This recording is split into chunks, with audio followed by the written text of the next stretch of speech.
প্রতিবেশী রাষ্ট্র, আর আমরা আজকে বাংলাদেশ পেয়েছি, এটা ভারতের অবদান, এটা স্বীকার করতেই হবে। তাই ভারতের সম্পর্কে আমরা সরাসরি ভারতকে সাপোর্ট করি, কারণ ভারত থেকে আমরা সহযোগিতা পেয়েছি, আমরা সার্বভৌমত্ব পেয়েছি। আর আমি যেহেতু একজন সনাতনী, আমার তীর্থস্থান ভারত, কারণ আমার যখন মারা যাব আমার লাশের একটা নাভি থাকে, আমাদের অস্থি বলা হয়, ওটা আমাদের ভারতে ফেলতে হয় ওই তীর্থস্থানে, তাহলে আমাদের পূর্ণতা লাভ হয়।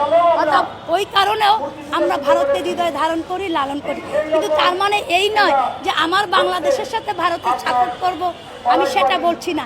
কিন্তু আপনারা যেরকম পাকিস্তান, আমাদের অনেক বন্ধুরা আছে, ভাইরা আছে, পাকিস্তান আসলেই আমাদের ক্ষতি করেছে, আমাদের মা বোনকে ইজ্জত নষ্ট করেছে, ভাই বোনদেরকে মেরে ফেলছে।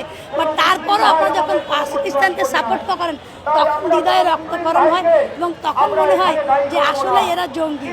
কিন্তু আমি বলতে চাই এইটাই, যে আমাদের বাংলাদেশটা হচ্ছে সকলের মধ্যে, যেখানে হিন্দু, মুসলিম, খ্রিস্টান, বৌদ্ধ সকলেই মিলেমিশে থাকতে চাই।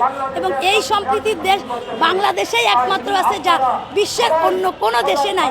সকল দেশ ধর্ম নিয়ে এত কিছু করে না, কিন্তু আমরা ধর্ম নিয়েই সবসময় অ্যানালাইসিস করি এবং প্রত্যেকের ধর্মে যেতে ভালোবাসি এবং প্রত্যেকের ধর্মের সাথেই মিলেমিশে থাকতে ভালোবাসি।